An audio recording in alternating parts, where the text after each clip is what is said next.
Well, welcome back, everyone. My name is Douglas Burns with Culturally Creative Travel, and we are here talking with two from the New Orleans Visitors and Convention Bureau, and we're talking about New Orleans, and what a wonderful, wonderful city. Of course, we're highlighting domestic travel opportunities this year because I really believe domestic travel is where most people are going to go through 2021, but we live in such a wonderful country and we don't get out and talk about it and see it enough.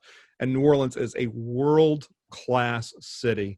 I know because I've been there. My wife spent several years there as a child. She's got family there. Beautiful place to explore. And two, I want to thank you for joining me today and talk about, so let's just dig right in. I mean, New Orleans, it's an old city. I mean, it's one of the oldest cities in the U.S. Absolutely. It's over 300 years old. And thanks again, Doug, for having me on this podcast. Happy to be here and talk about the city and hopefully inspire you guys to come to New Orleans for a trip. Yeah, it's always a lot of fun. You know, let the good times roll is definitely the way the city lays out. But there's plenty to do, plenty to see and do for the whole family. It's not all about party. There's history, there's food, there's culture, there's food, there's sights, there's food. And if you haven't guessed where my thinking is going yet, it's about the food. I love Cajun cooking. I was actually born in Lafayette, and I tell people all the time, my stomach stayed in the bayou. I love Cajun cooking. But yeah, it was a 300-year-old city, and I don't think people realize that it is such an old city, founded by the French in 1718. But was not always a French territory. Talk to me a little bit about some of the other cultures, because it was also held by Spain and. Right, absolutely. So New Orleans was founded by the French in 1718. Then after the Spanish took control, then actually back to the French before Napoleon sold it to the U.S. 3 years later as part of the Louisiana Purchase. Although the French sold Louisiana, the residents stayed and held on tight to their language and customs, which began the future generation of Creoles, meaning Americans, offspring of French settlers. Then came the Acadians, the Africans, the Haitians, the Sicilians, and many of those after, just like the French, they held on tight to their way of life when settling into New Orleans. And that is what makes New Orleans a city full of culture and fascinating traditions. And today, it's the original melting pot, you could say, within the Americas. Absolutely. And today, these influences are prominent all over the city. It's in our hotels, our architecture, our restaurants, the music, entire neighborhoods, and of course, the people that live here. Well, you mentioned the Creoles and the people from Acadia, and I think a lot of people really get this mixed up, the difference between Creole and Cajun, and it not only influences the cultural aspects, but there's a different aspect to the food as well. So maybe if you can give us some information about what makes these two groups of people different. Sure, absolutely. So Cajun and Creole are two very distinct ethnic groups with their own unique influence in New Orleans. The Cajun and the Creole, it's really their food that ties the two cultures together because they're both native to Louisiana and can be found in restaurants throughout New Orleans. As I mentioned earlier, the Creole are the American offspring of French settlers. The essence of Creole food is found, more like in their sauces. They use local herbs, red, ripe tomatoes. That's a huge distinction, is that the Creole use a lot of tomatoes. And they also use a lot of seafood that's caught in the local waters. So think gumbo, think shrimp Creole. Those are popular Creole dishes. The Cajuns are of the Acadian descent. So the Acadians were French settlers that made their way to Canada.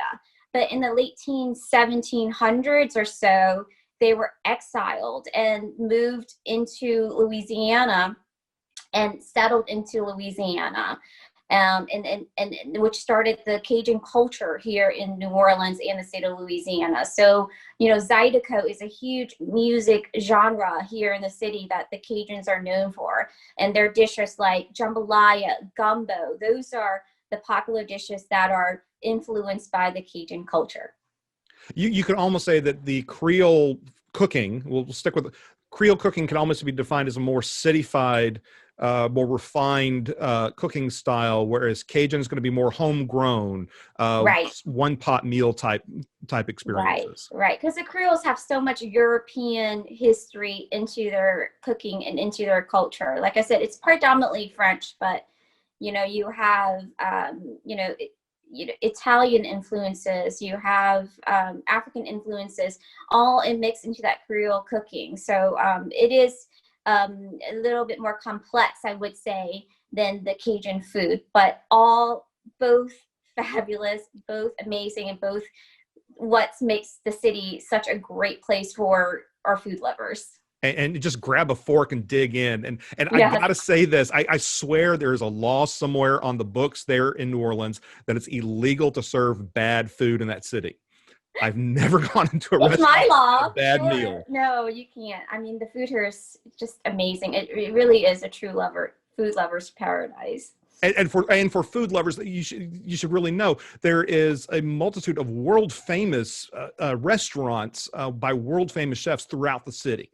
Absolutely. Our award-winning restaurants is one of the main reasons why people come to New Orleans and why the city is so loved. The dining scene here is definitely a reflection on the city's diverse history, culture, and neighborhoods. Our visitors can choose from our iconic restaurants, or we have new restaurants that incorporate international influence and a lot of fun. We have something for everybody, over 1,200 restaurants for you to choose from, amazing restaurants for you to choose from. It's real, and everything from the simple muffaletta, which is about that. No, Oh yes, it's it's large, tremendous. guys. If you've ever not had a Yeah, muffaletta, you don't have more than half. You will regret yeah, it later, or share it. Got to get a whole one and share it with the whole family. right, They're huge. But you right. can get a simple muffaletta sandwich from Central Grocery down in the French Quarter, the classic location, the beignets, or any of the fabulous restaurants for sit down dining. It really is. It's a great. But Absolutely. Yeah. And I wanted to mention, if, somebody wanted to maybe try a few dishes at a time, there's so many dishes that you want to try. One of our festivals is a great way for you to try one of the many dishes that New Orleans has to offer. Local restaurants and caterers are always participating in our festivals, and they serve up their one or two best dishes. And it's a great way for you to hop around and try all the dishes that you've read about or heard about and wanted to try in one setting. that's a great segue, because I wanted to go to festivals next, because you're eating all this wonderful food, you got to walk it off. Absolutely. And New Or Orleans dance it off. is it seems like every weekend in New Orleans there's another festival somewhere going on. You've Right. got the big ones that everybody knows about. Everybody knows about Mardi Gras, which is a great Mhm. party leading into Lent. Jazz Fest, some of the best music in the world you're going to hear there at Jazz Fest in the late spring, if I remember correctly. Mhm. But there's always something on. So where does this Absolutely. Yeah. festival tradition come from in the city?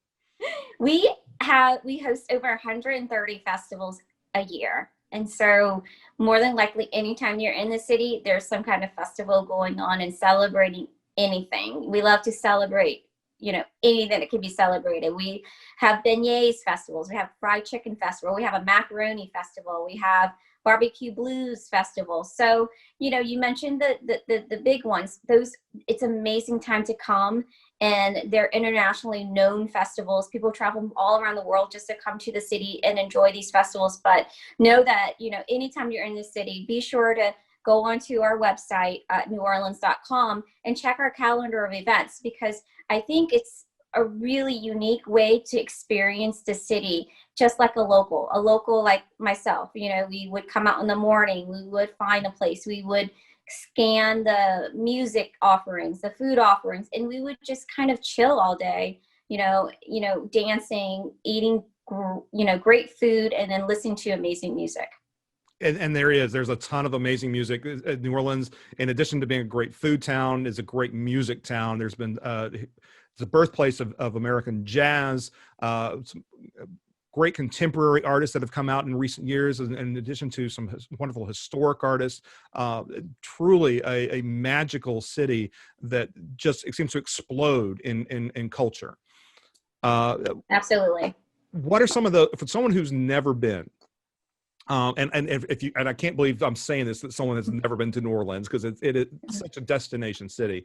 But for someone who's never been, what would you say are the top, say, 5 places that you absolutely must see on your first trip?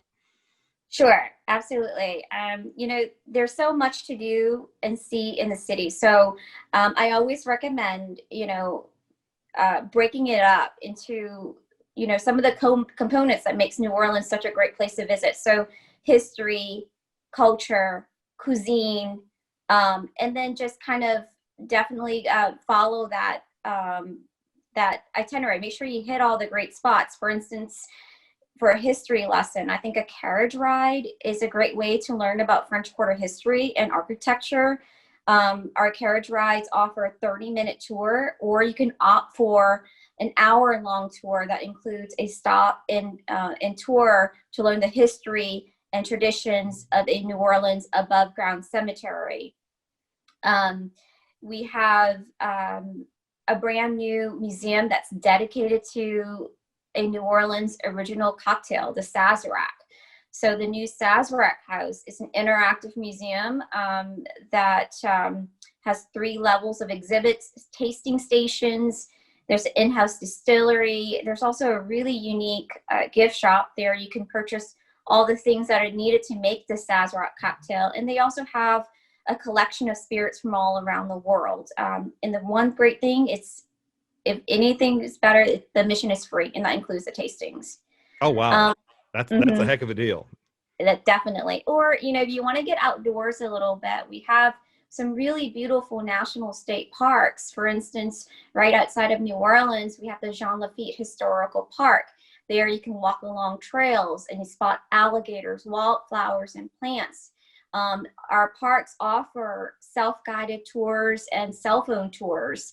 There's also a junior ranger program for the kids. And for a first timer, I always recommend this for a first time, a second time, a fifth time, leaving time to explore. Walk through the French Quarter. It's our 13 by 6 block district, very easy to walk, home to some of the oldest bars, family run restaurants, unique shops. And then, you never know what pop-up performance is going to happen in the French Quarter. I really think it's the best memory to bring back, is something that you discovered on your own. And in New Orleans, there's plenty of opportunity for that. On the French Quarter, I think, is the iconic vision that most people have of New Orleans. It's being the oldest and original neighborhood there in the Crescent City. I agree with you 100%. Just spend time walking around, and there's always street performers in the afternoons and into the evenings. So some wonderful, I would say, free entertainment, but really, folks, these guys are out there working. Let's offer them some love and share that love with as they're performing. But I agree. Now, you mentioned the above ground cemeteries, which is another unique feature to New Orleans in this country. Right, right. And the reason why New Orleans, most cemeteries, if not all in New Orleans, is above ground is because the land here is very shallow, and so the burial plant, and the water table is very high. So it's hard, the first people that settled here, they had to learn, and they tried so many things. They drilled holes in they drilled holes. They tried to cover the tombs with stones, try to keep the bodies down in the ground, but it just wouldn't. It would always float up. And so that's why a lot of cemeteries here in New Orleans are above ground. And I think we do a great job of showcasing. Yes, there's a paranormal side, but there's also a history side of things that many people will find very interesting and very exciting in above ground cemetery tour. Yeah, they're fascinating locations throughout the city, and definitely, if you've not done a cemetery tour, I think it's a must see on your list. I'm surprised you didn't mention the Chalmette Battlefield. in your list of outdoor spaces. I mean, another historic place. You know, the last battle of the War of 1812 being fought. Yeah, It's absolutely. I mean, I can go on for hours on the city, but yeah, the Chalmette Battlefield is a major historical spot for us.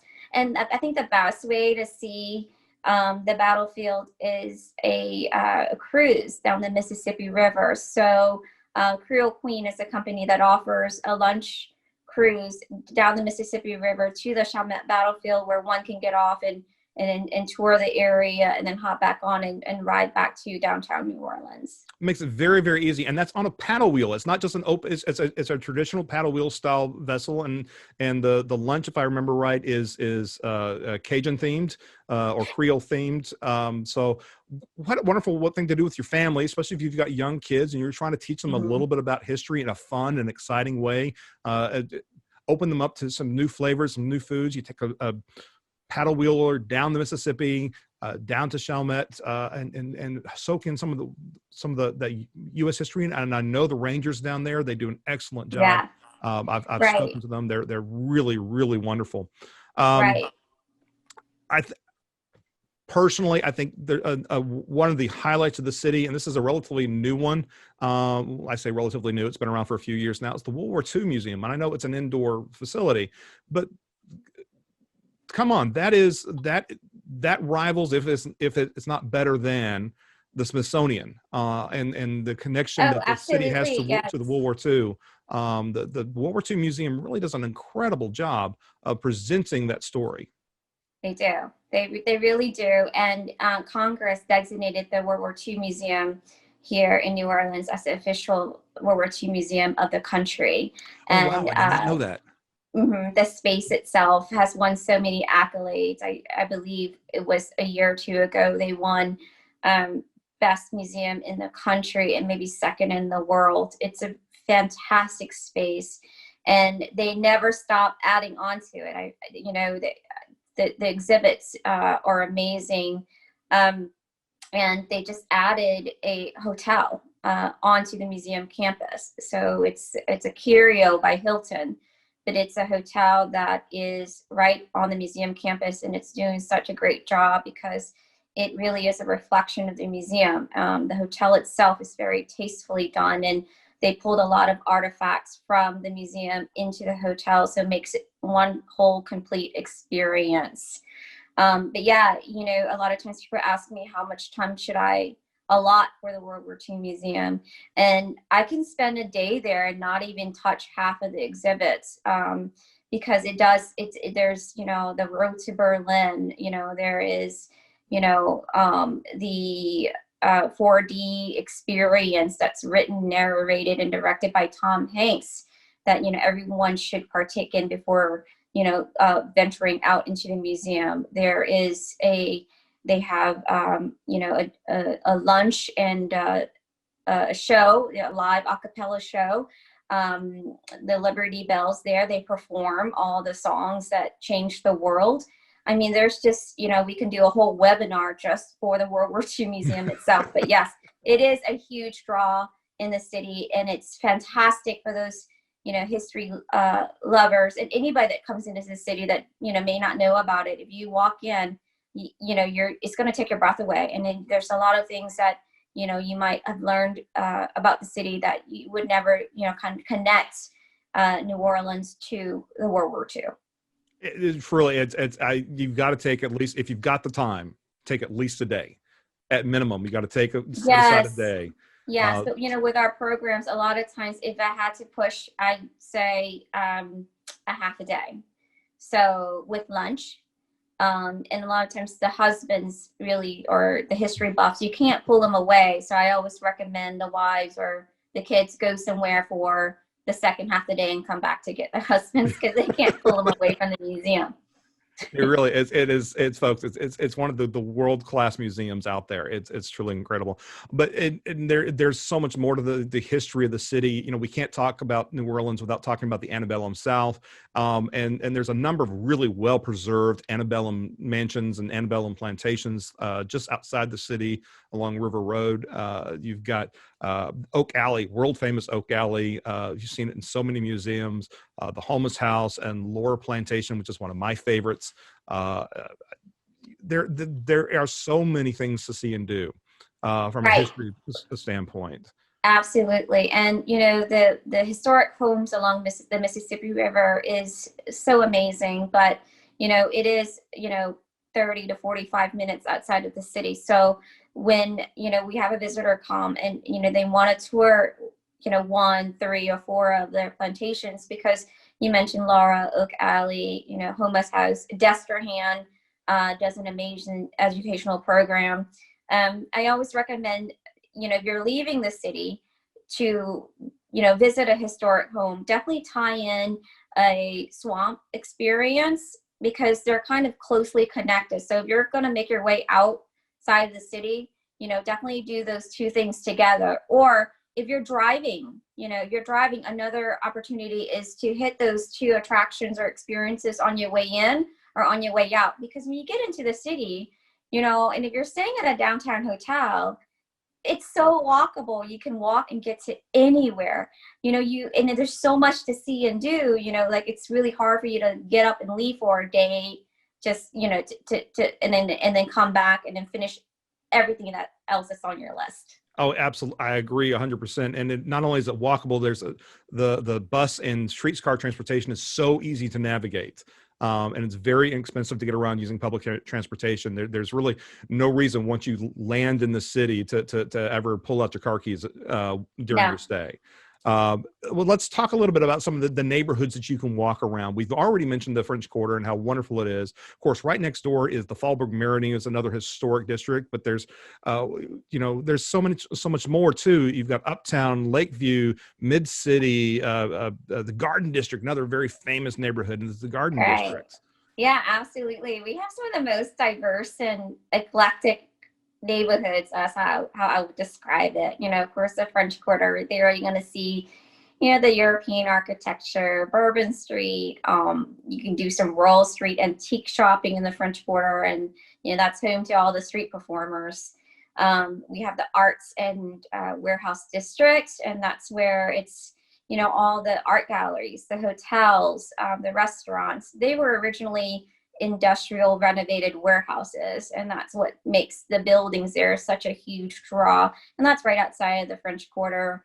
Uptown, the Garden District, that's where you're going to find boutique shopping along Magazine Street. That's where you'll find those classic historic mansions that are lined with oak trees that are hundreds of years old. Amazing restaurants there as well. Also wanted to mention Chalmette, which is the oldest African American neighborhood in the United States.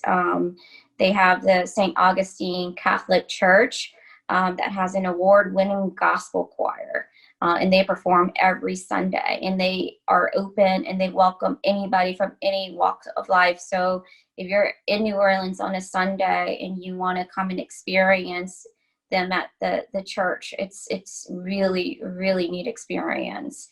And then there's also these beautiful Creole cottages and homes that are photographed really often, and just to walk around and just kind of take all that in, all that culture in, it makes it an amazing experience. And then of course, there's also the Marigny Bywater there in that neighborhood. It's more like a bohemian residential vibe, and they also have really vibrant art and culture scene as well. But yeah, we have over 15 area neighborhoods that are super interesting and outlined on our website. So if you're looking to explore outside of the French Quarter, there are so many opportunities, and we have some really great guides that can help you with that. And I'm going to throw in a quick plug because a friend in the Bywater has a wonderful little corner store called Frady's One Stop Shop. Go in, grab a quick bite. It's always got some hot meals. Kurt, love you, buddy. It is, here again, another very walkable neighborhood, and just a ton of fun. If you had one hidden gem that you would say, if you haven't seen New Orleans unless you visited or tasted or been to this one look, what would that one hidden gem be? Oh gosh, that's such a hard question. I don't have the answer to that. It would have to incorporate everything: history, music, food, culture. Um, something I did really recently, and it's not anything new, but I had such a great time, was I just took a New Orleans cooking class, and it was at the New Orleans School of Cooking. And the chef there, oh God, her family's been in New Orleans for generations. And she could have easily been one of our top tour guides of the city. She had so much personality, so much knowledge, so much history. And that's one of the things that you're going to find in the city. What makes our city the most interesting is the people that live here. And when you get to meet them and you get to talk to them and have these major conversations with them, I think it really, really is the best way to experience New Orleans is, when you've come and you've had 15 conversations with people from all walks of life that's come and lived in the city and grown in the city or settled in the city and truly love where we live. And everyone here is a true ambassador to our tourism industry. I can't disagree at all. You've said it in a nutshell. Between the Southern hospitality and that is, it just exudes from every resident that I've ever met in the city, down to the food and the culture and the history. There's so much there to encompass, and just a taste of it. Just a weekend is not long enough, folks. Plan multiple weekends if you have to. Spread it out over the course of the year.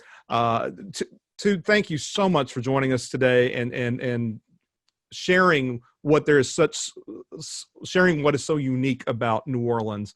And hopefully this will inspire folks to join you in the Big Easy, in the Crescent City, to really explore one of the world-class cities that's out there. And it's just right here in our own backyard. It's right here in the United States. And for those who are within driving distance, it's an easy drive down I-10 to get into the city. You can fly into the airport. They got the train, City of New Orleans, that comes in from Chicago. Any way you want to get there, you can get there. You can even get there by boat if you want to get there. Just go on up the river. Thank you so much, folks. I hope this inspires you to get out there and explore some of the great cities of America. If I can help you out, if I can get you there, give you any sort of information, I'm happy to do it. Just give me a call. The telephone number, 713-688-6793, or feel free to contact me via the website at culturallycreativetravel.com. I hope you'll like and subscribe to these podcasts. These are for you, for your information. And we want to hear from you about some of the great places that you want to go visit. See you down the road.